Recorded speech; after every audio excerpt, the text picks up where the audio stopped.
दोस्तों, हमारे देश में कई स्वतंत्रता सेनानी रहे हैं जिन्हें आज भी सम्मान के साथ याद किया जाता है। हमारे देश को आजाद कराने के साथ साथ देश में एकता बनाने वाले महापुरुषों ने अपना महान योगदान दिया है। और आज हम एक ऐसे साहसी और शूरवीर शख्स की बात करने जा रहे हैं जिन्हें आज भी लौह पुरुष के नाम से जाना जाता है। जी हाँ, ये वही लौह पुरुष हैं जिन्होंने भारत को 565 टुकड़े होने से बचाया। और इस महान शख्सियत के बारे में तो क्या ही कहा जाए, इनकी तो पूरी लाइफ हिस्ट्री अरे भैया कमाल की रही है। तो आज हम इनके जीवन की पूरी कहानी के बारे में जानेंगे और हमारे देश के लिए किए गए इनके योगदानों को भी जानेंगे। दोस्तों, सरदार वल्लभ भाई पटेल का कहना था कि कभी कभी मनुष्य की अच्छाई उसके रास्ते की परेशानी बन जाती है। कभी कभी क्रोध यानी गुस्सा ही अन्याय के खिलाफ आवाज उठाने की ताकत देता है। पटेल जी का मानना है जो लोग डरते हैं उनके विश्वास में कमी होती है, यानी डर का सबसे बड़ा कारण विश्वास में कमी होना है। उनका कहना है कि जो फालतू इंसान होते हैं वो सिर्फ सत्यानाश कर सकते हैं, इसलिए हमेशा काम करने वाले परिश्रमी रहें, क्योंकि मेहनती लोग ही ज्ञानेंद्रियों पर जीत हासिल कर सकते हैं। इसके अलावा सबसे खास बात, जिस काम में मुसीबत होती है उसे ही करने मजा आता है। जो मुसीबत और परेशानियों से डरते हैं वो एक सफल योद्धा नहीं बन सकते। दोस्तों, कुछ वर्ड्स हैं जो वल्लभ भाई जी की अहिंसा को परिभाषित करते हैं, जैसे जिनके पास शस्त्र चलाने का हुनर होता है लेकिन फिर भी वो उसे अपनी म्यान में रखते हैं, असल में ऐसे व्यक्ति अहिंसा के पुजारी कहलाते हैं। डरपोक अगर अहिंसा की बात करे तो वो बेकार है। दोस्तों, हम बात करें सरदार वल्लभ भाई पटेल जी को मिले राष्ट्रीय सम्मान की, तो उन्हें साल 1991 में भारत रत्न से सम्मानित किया गया था। लोगों में उनके प्रति सम्मान का अंदाजा आप इस बात से लगा सकते हैं कि गुजरात में इनका स्टैचू बना है जिसका नाम स्टैचू ऑफ यूनिटी रखा गया है। ये गुजरात के पास नर्मदा जिले में है। दोस्तों, हमारे सरदार वल्लभ भाई पटेल जी इतने महान व्यक्ति थे कि उनकी महानता बताते बताते काफी समय निकल जाएगा, इसलिए हम इनके करियर की शुरुआत से लेकर देश के लिए किए गए इनके योगदान के बारे में जान लेते हैं। लेकिन उससे पहले अगर आपने हमारी वीडियो को अब तक लाइक नहीं किया तो जल्दी से कर लें। चैनल पर नए आए हैं तो सब्सक्राइब करना ना भूलें। दोस्तों, सरदार वल्लभ भाई पटेल जी की शुरुआती पढ़ाई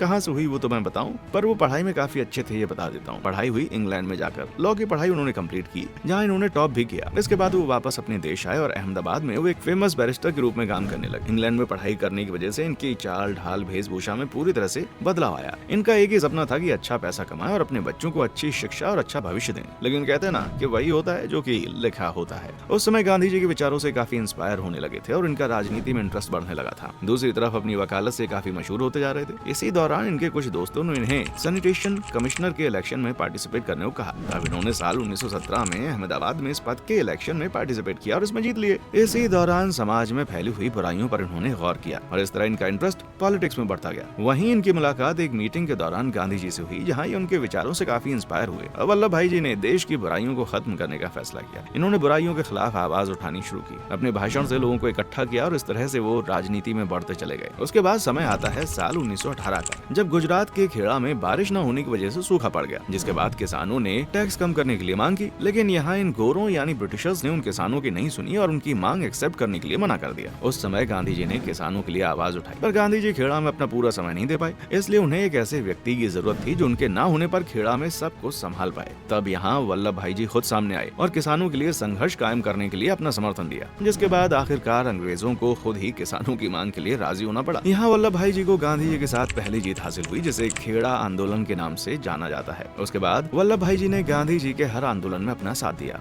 और इस तरह से ये बुलंद आवाज वाले नेता के रूप में उभर कर सामने आए। उसके बाद साल 1928 को बारदोली में साइमन कमीशन के खिलाफ सत्याग्रह किया, जहाँ वल्लभ भाई ने सत्याग्रह को लीड किया, जिसमें इन्होंने ब्रिटिश सरकार के द्वारा बढ़ाए गए टैक्स का विरोध किया, जिसके बाद यहाँ भी ब्रिटिश सरकार को झुकना पड़ा और इस तरह से वल्लभ भाई का नाम एक जांबाज लीडर के रूप में शुमार होता गया। दोस्तों, इस तरह से वल्लभ भाई जी ने देश की बुराइयों को दूर करने के लिए गांधी जी के साथ कई आंदोलन किए, जिनमें स्वतंत्रता के लिए किए गए सभी आंदोलन जैसे असहयोग आंदोलन, स्वराज आंदोलन, दांडी यात्रा, इन सभी में सरदार वल्लभ भाई ने अपना पूरा योगदान दिया। यही नहीं, वल्लभ भाई उस समय वो स्वतंत्रता सेनानी बन चुके थे जो अंग्रेजों की आंख में खटक रहे थे। वहीं इन्होंने गुजरात की कांग्रेस को भी ज्वाइन कर लिया। उसके बाद इन्होंने लगातार कई चुनाव लड़े, जैसे 1922, 1924 और 1927 में अहमदाबाद के नगर निगम के प्रेसिडेंट के रूप में चुने गए। गृह मंत्री के रूप में उनकी पहली प्रायोरिटी ये थी कि उन्हें राज्यों को भारत में मिलाना था और इस काम को वल्लभ भाई ने बिना खून बहाए करके दिखाया। भारत में एकता बनाने के लिए आज तक और आने वाले युगों युगों तक उन्हें भारत का लौह पुरुष के नाम से जाना जाएगा। आपको बता दें, सरदार पटेल जैसा महान पुरुष आज तक कोई हुआ नहीं जिसने 562 छोटी बड़ी रियासतों को मिलाकर एक इतने बड़े देश को बनाया। दोस्तों, आजादी के बाद सभी लोगों की इच्छा ये थी कि वल्लभ भाई जी को प्रधानमंत्री बनाया जाए और ये पोस्ट उन्हें मिल जाती, लेकिन उन्होंने खुद इस पोस्ट को नहीं अपनाया और पीछे हट गए, जिसके बाद नेहरू जी को देश का प्रधानमंत्री बनाया गया।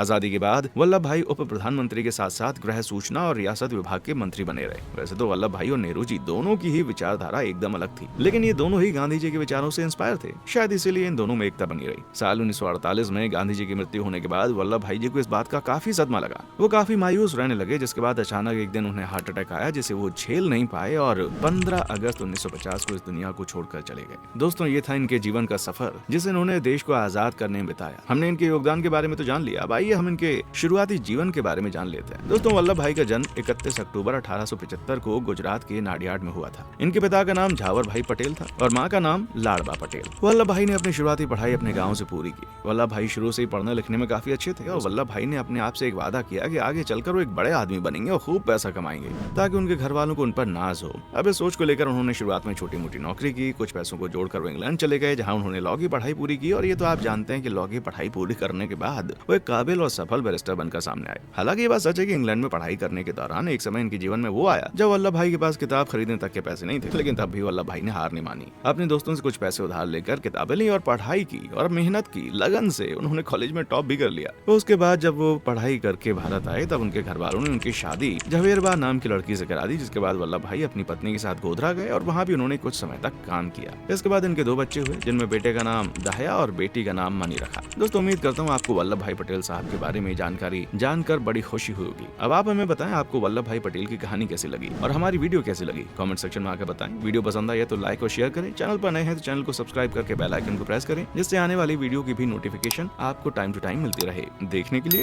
शुक्रिया।